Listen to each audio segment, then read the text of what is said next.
State of the Sun Devils with Jeremy Schnell, Jesse Morrison, and Mitch Bareldes, an Arizona Sports podcast. Hello and welcome into another edition of State of the Sun Devils alongside Jesse Morrison. I'm Jeremy Schnell. Special guest today, Coach Kenny Dillingham. Thank you so much for joining us, Coach.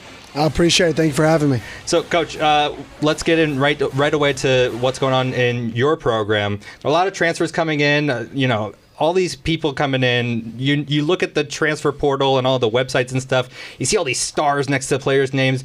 People don't know who these kids are. So can you tell us who some of these kids are and let us get to know them a little bit? Yeah, there's a lot. So I'll just pick a few. Obviously, one is Cole Martin, who played his high school football at Basha. Top 200 kids, signed out of Oregon, and he's a freshman and came back.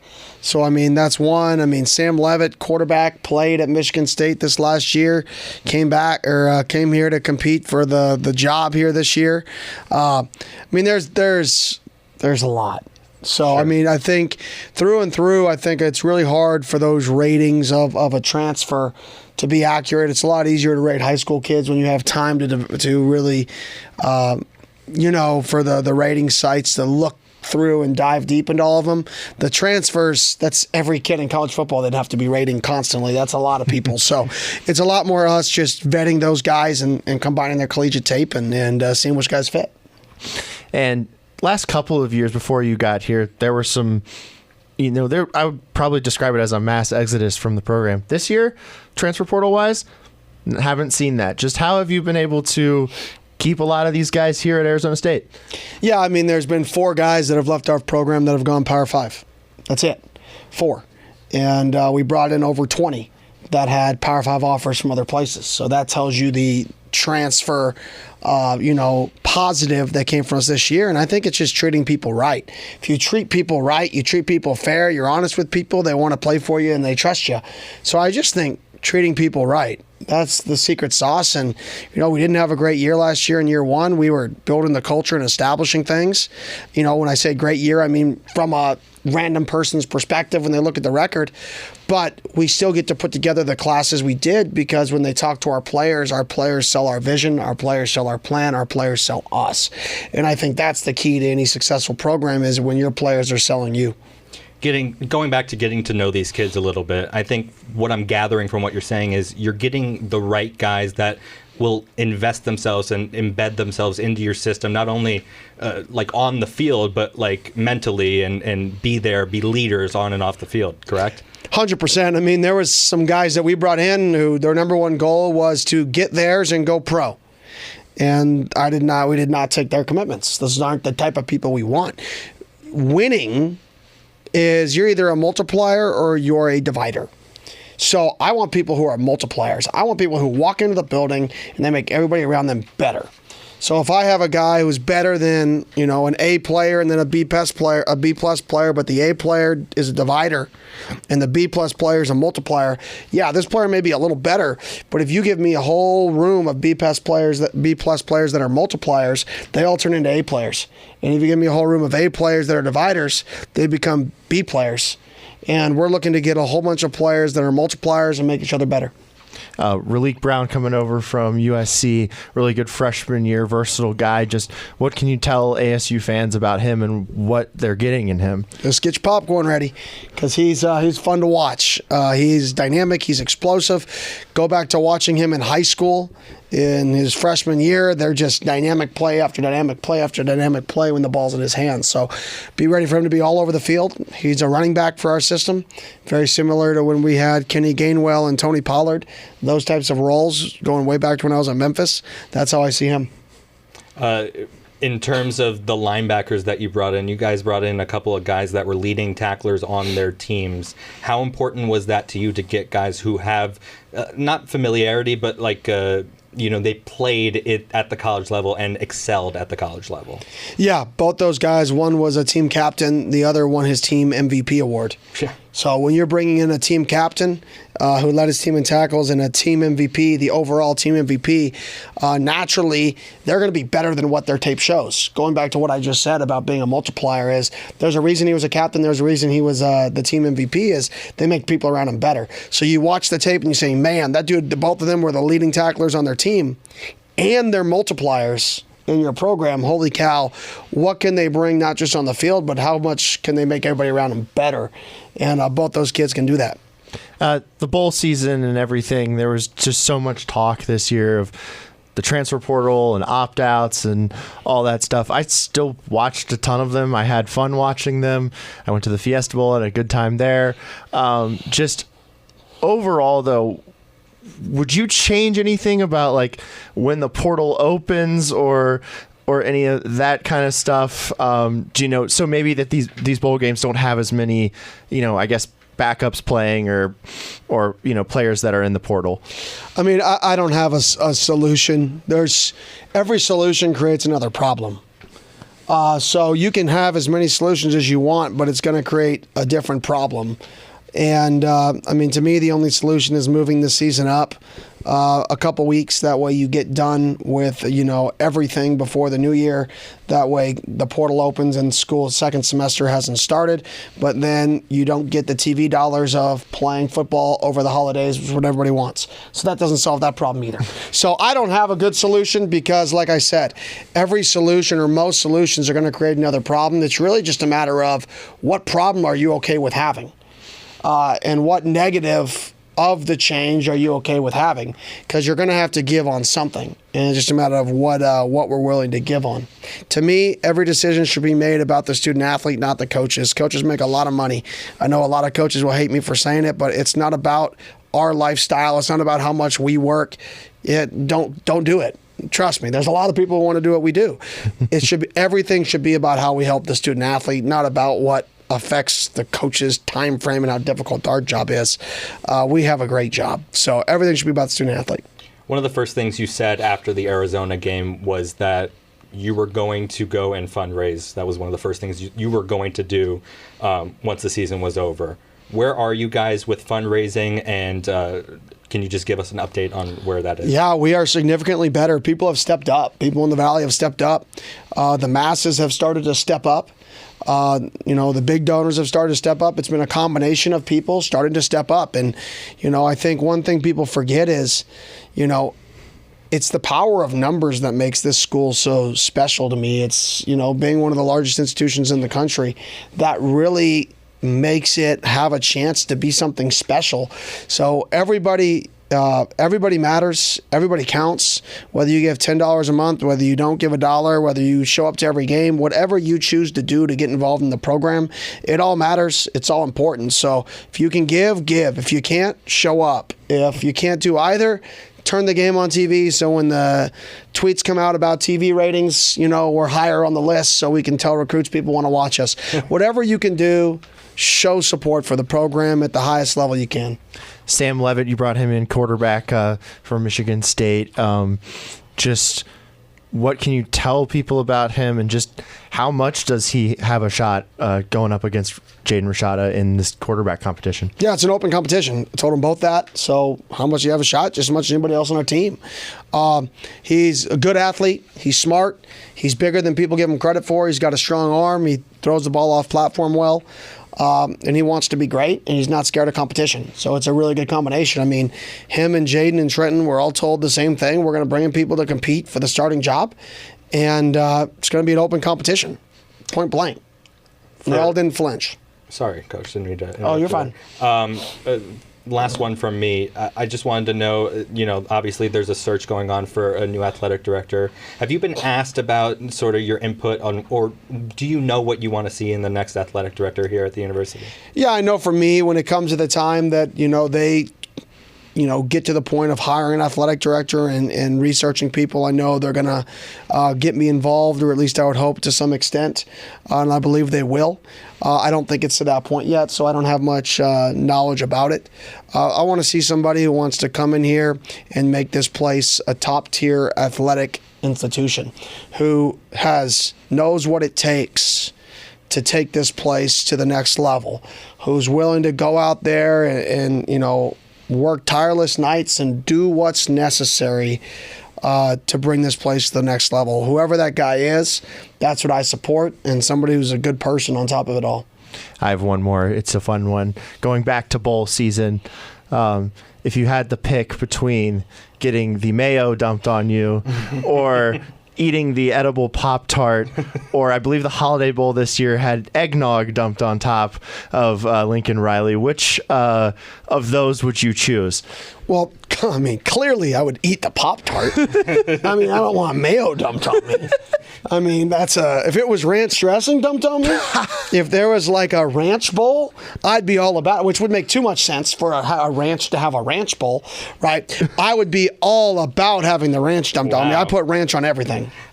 Coach, I know there were only 3 options there, but I feel like you would still choose to lift that college football playoff trophy at the end of the day. I would, but, for me, like I told our guys this last week, I knew we were in trouble last year when we set goals that were based off of outcomes, not goals that were based off of daily living. And we wanted to win championships, and we wanted to do all this and that. And that's not what great teams do. Great teams have a process, and how we define success in our program is being the very best at what you can do all the time. All the time. That's our goal. That should be everybody's goal in our entire team. What do you want to achieve this year? I want to be the very best we can be. I want to be the very best I can do today. And that's really what I'm looking for this year. That's what I'm looking for today, tomorrow, is I want our guys to be the very best version of themselves right now at whatever they're doing. Coach, thank you so much for joining us. We really appreciate it, and good luck as you continue on the road in this transfer portal era. Thank you. I appreciate you having me. Thanks, Coach. Thanks again to Coach Dillingham for joining us. We really appreciate it.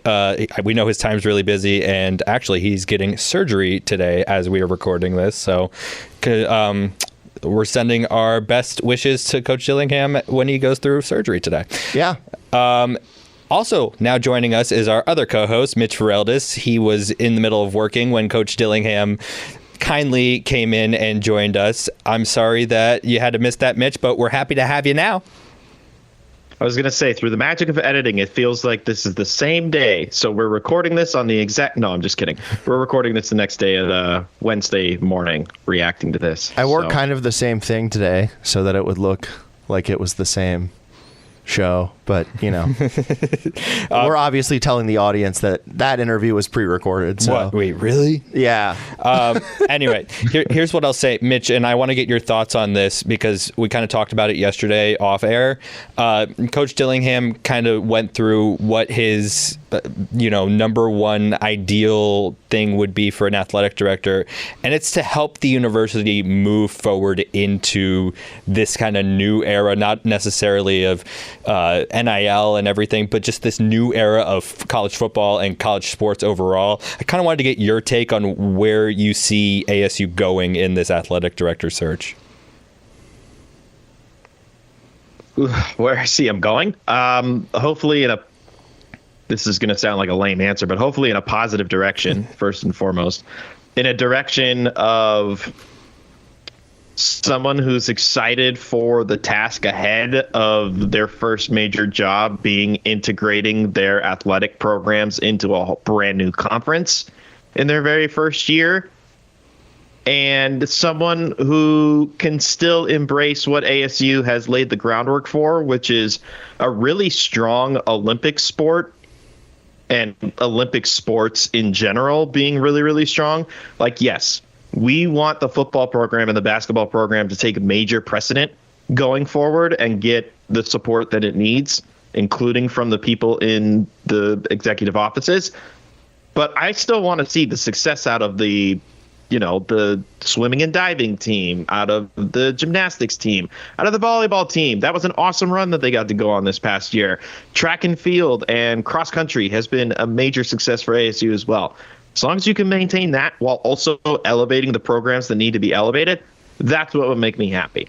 And while I have said in the past that I do not care as much about the academic thing as I used to or as the university does with the student athletes.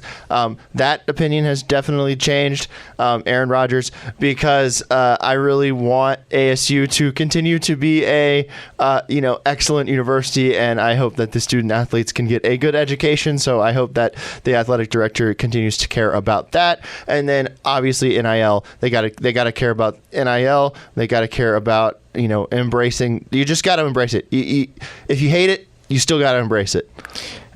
Jesse, I wanted to talk about this later, but Aaron Rodgers, loser.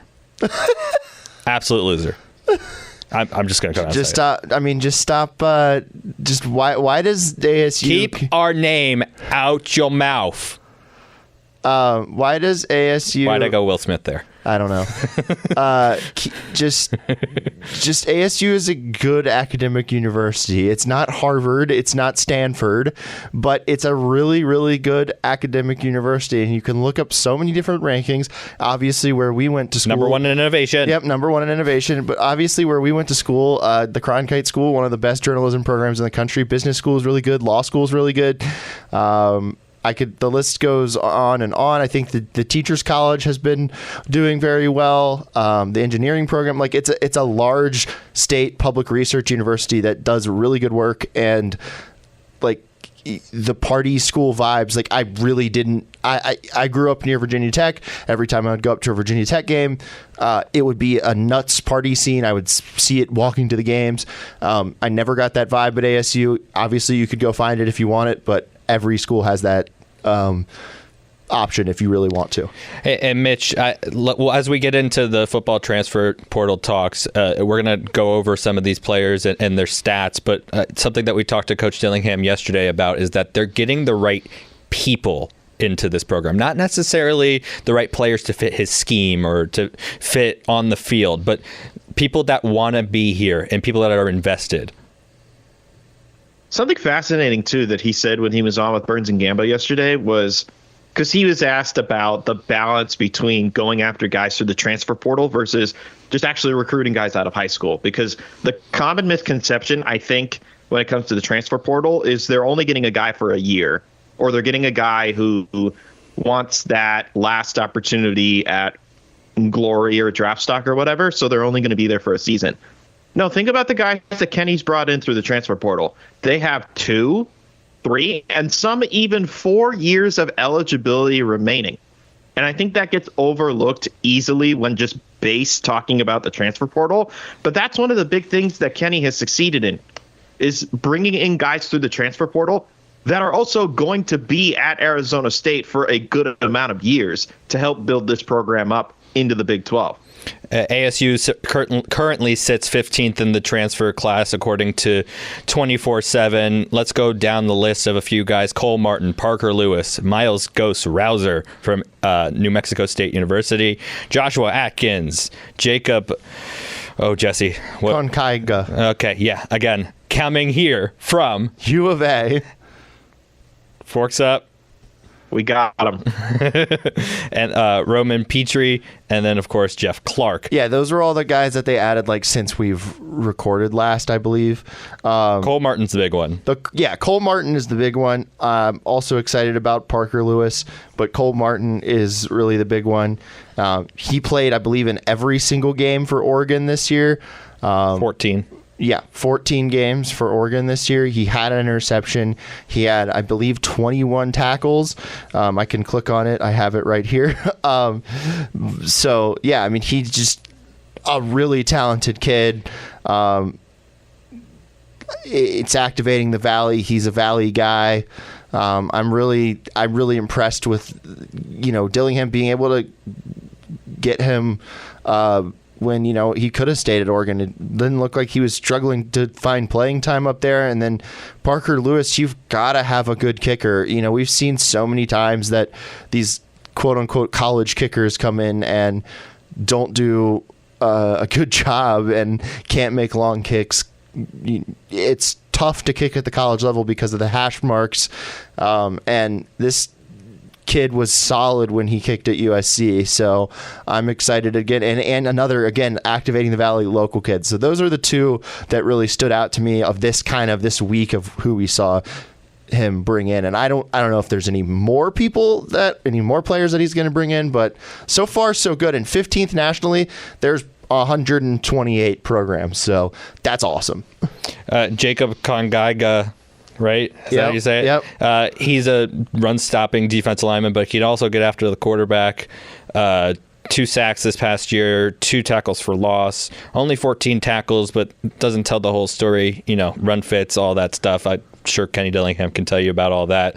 Mitch, overall, transfer portal, what do you think so far? Yeah, I agree with Jesse that Cole Martin, excuse me. Cole Martin's the one that sticks out the most to me in terms of just a guy that Kenny was able to get that not only fits the mold of a position that they need. He's like the immediate replacement for Jordan Clark, but he also fits the Activate the Valley mantra as a top recruit out of Basha.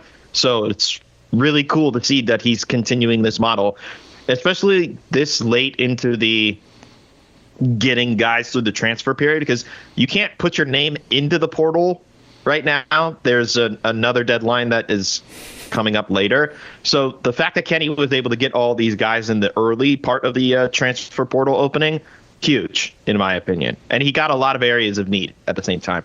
Yeah, and Parker Lewis, Saguaro, Cole Martin, Basha, as you said, Mitch. So, again, activating the Valley in the transfer portal, at least. We haven't necessarily seen it in the high school recruiting. But, again, I don't really know if I really care that much about the high school recruiting, because if you see guys that have done it at the highest level, that is something that is way more encouraging to me than players that have come in from the high school level and aren't proven yet as college players. And I'll emphasize again, the transfers he's getting, they're not just going to be here for a season. They're going to be here for at least 2, 3, maybe for some even 4. So it kind of works in the same vein as getting somebody out of high school. But to your point, Jesse, they have the experience instead. Yeah, and numbers, a lot of them. Correct, yes. Yeah. Including Miles Rouser, who was a tackle monster last year at safety for New Mexico State. Let's talk about basketball now. Holy cow, guys. What is going on with this basketball team? 4-0 start for the first time since 2007, Jesse. Is that right? 2007? So, yes, ASU men's basketball is now 4-0 in the Pac-12. That is the first time they have started 4-0 in the Pac-10/Pac-12. It was since it was the Pac-12. So back in 2007, 2008, when James Harden, the Beard, was on the team, was the last time that they did this. So shocking, honestly, shocking. Because first off, they had the 2 comebacks. That was last week. And then this week, I covered both games. Just not a 360-degree turn on offense, but at least a 180-degree turn on offense. Like, they look so much better offensively. Adam Miller is really coming on. Jose Perez is one of the weirdest basketball players I've ever watched in my life. I don't understand him. He'll play a different game every single game he's out there. Yes. And he like, sometimes he's a guard, sometimes he plays like center at 6'4". It makes no sense. And the players kind of talked about that. I believe Adam Miller was the one that was like, yeah, it just doesn't look normal or whatever he said after the game. But yeah, it's just, but I love him as a basketball player. He's just so versatile, and it's really cool to see that they're blossoming on offense. Like, they have potential. They have, and then Sean Phillips Jr. coming back. He has been such a key. It's only been off the bench in limited minutes, but man, has he looked good. And then Bryant Salabange, when both of those guys, Phillips and Gaffney, got into foul trouble on Saturday, he came in and was really good and really effective. They still need to get better on the free throw shooting, but overall, really excited about what's going on here. And I hope that what happened in non-conference doesn't end up hurting them because of the weak Pac-12, when it comes around to Selection Sunday. Well, I would say my concern is, to your point about the non-conference, a lot of the teams that they lost to in the non-conference were ranking-wise better than them. And so far, the toughest opponent that they played in this conference is Utah, right? And they got a really good win against Utah. The Colorado win, it looks good because of what Colorado's record was at the time. But I'll say, man, that game took years off of my life, especially in the second half when they had the 10-point lead at the, I think it was the second media timeout or so. They had the 10-point lead, and they just started missing shots. They couldn't get clean possessions on defense either. Colorado was just having their way. They were making their threes down the stretch. It was really starting to strain on me. But to your point about Bryant and his play down the stretch, that was very key. Frankie he's becoming a steal machine. I saw a note from John Rothstein that said he has 10 steals in his last 2 games, and he now has more steals than he had all of last season to this point now. Yeah, Frankie he's been key on defense for them. They're so active defensively. That's really fun to see. And then, honestly, I was kind of happy that Colorado made that run and ASU was able to withstand it. And here's why, because they really withstood it by making 6 of 8 free throws, which is 75% in the last minute or so, or I think it was the last minute and 4 seconds of that game. They were 6 of 8 from the free throw line and really were able to hang on in that game because of that. Yeah, if they made 8, it wouldn't have come down to the last possession of the game. Yeah, but then 75% is a really good percentage. Good decision by Bobby Hurley to foul there, up by 3. Yep. But again, a really good. You're not. It's not going to be 8 for 8 usually on a basketball team. 6 for 8 is really, trending in the positive direction. Yeah, and back to your point, Mitch, about Frankie Collins. He's averaging 3.1 steals per game, and he's shooting over 45% on the season. That's the best of his career if the season were to end today. So, hey, he's getting to the basket and he's finishing at the rim, but he's also shooting the 3, not terribly. He's just got to continue to make those free throws if he's gonna be going to the basket a lot. I think I even saw during the winning streak, forgive me for not having it up immediately, but I thought I saw that during this winning streak, he's shooting over 50% from the floor, which that's exactly what you want out of Frankie, right? Because we know that he's a really good defensive player, really, really good. And we're seeing it a lot in these last 2 games. But the offense has always been... It's been there, and then it hasn't really been there for a couple of games, and then it goes back. It's really nice to see that he's playing very consistently well in these wins, and I hope that carries forward into this next weekend when they take on the Washington schools. Only one Washington school, actually, this weekend. Yeah, just one. On Thursday. I guess they're not playing Wazoo this year? I don't know. It's weird. But they're going to... Who made the schedule? I like it. This means that they get some rest. They get some time off. They have guys that, need to come back from injuries or personal reasons or whatever. So I just am hoping that this gives them some time off, and they can't blow it. Washington, not very good. They've got to go in and beat this team on the road. They can't let this be, a trap game. They can't think about that off time that they're going to be getting. This is a game that they have to win. 1-3 in the conference. Washington is, so they've got to get this one done on Thursday. Another 9 p.m. start locally here, but it'll be 8 p.m. up in Seattle. I love the late starts. Yeah, pay attention to that one, see how ASU fares, and then they'll have a little break before they play again next week against USC and UCLA. Is it too early for tournament talk, though, Mitch? Yes. Sorry, I'm going to be the lame one and say it's a little too early to talk about a tournament. Pac-12 tournament, though? I'm thinking that this could be the one seed. One of the top 4 teams. They could be at least the top 4, at least. They've got to get a win over U of A if they want to make the tournament. That's what I'm going to say. 1 of 2 wins, and hopefully they get that win this year. Not on a almost full court heave. That'd be great. I mean, that was an awesome game, but still, that would be a good way to get into the tournament. As a nice convincing win, maybe a 10-point victory over U of A.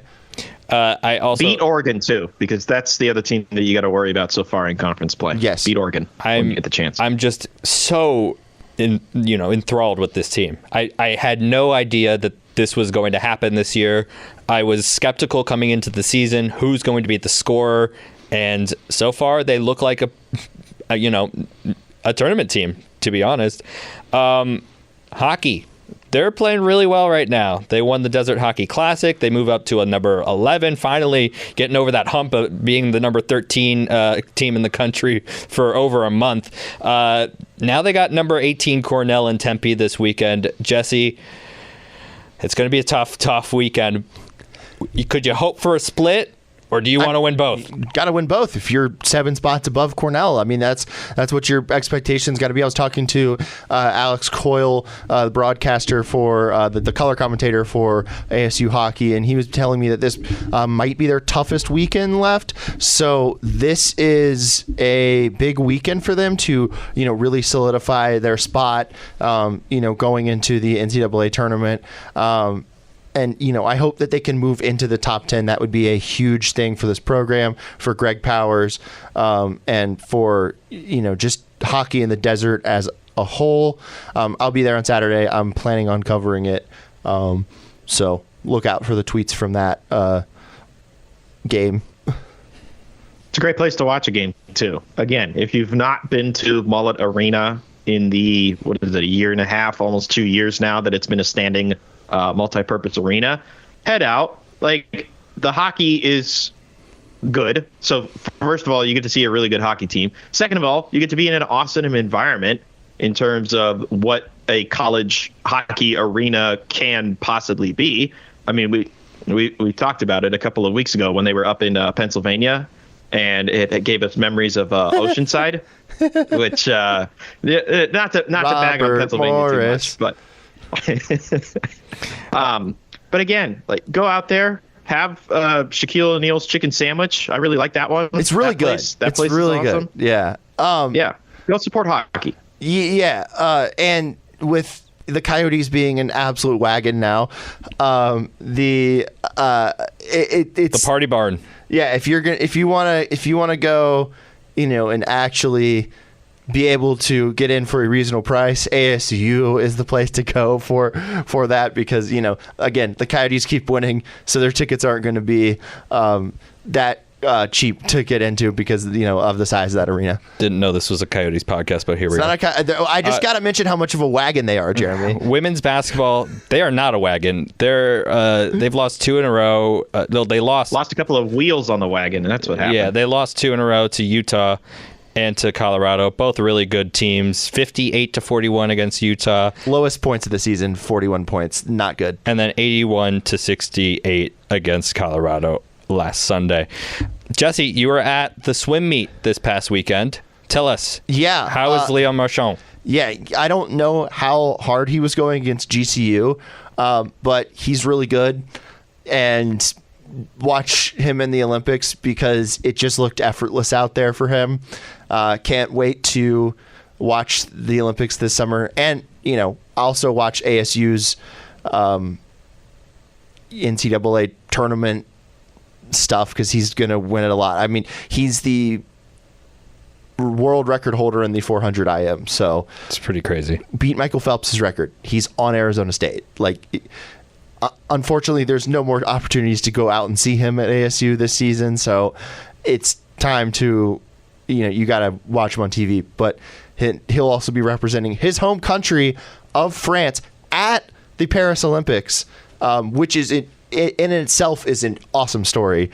So that's my takeaway from swimming. And it's not just him though. With this swim team, both men's and women's swimming and diving, they're both really good. They've got some really, really good swimmers on that team. Just they're distance teams too, 1650 teams. Whew. Those swimmers really impressed me. Jesse, our swim and dive expert, as his brother did compete at the collegiate level. My brother competed at the collegiate level and is currently a coach in Tampa, Florida. Well, thank you for your expertise, Jesse. We appreciate it. Swimming. That's going to do it for this edition of State of the Sun Devils. Thank you so much for listening. Again, thank you so much to Coach Dillingham for joining us this episode. We appreciate it and hope he gets better with his leg. Yes, and you can follow us on Twitter, Instagram, Facebook, and Threads. We have Threads. At AZ Sports Devils. That's our handle on every single thing. You can find all the articles and videos that we post on ArizonaSports.com and the Arizona Sports app. We do almost every episode of this podcast on video. So if you feel like you're left out, please go and check out the YouTube channel of Arizona Sports and check us out there. But for now, thank you so much for listening. For Mitch Bareldas and Jesse Morrison, my good friends. Good friends. I'm Jeremy Schnell. We'll talk to you soon.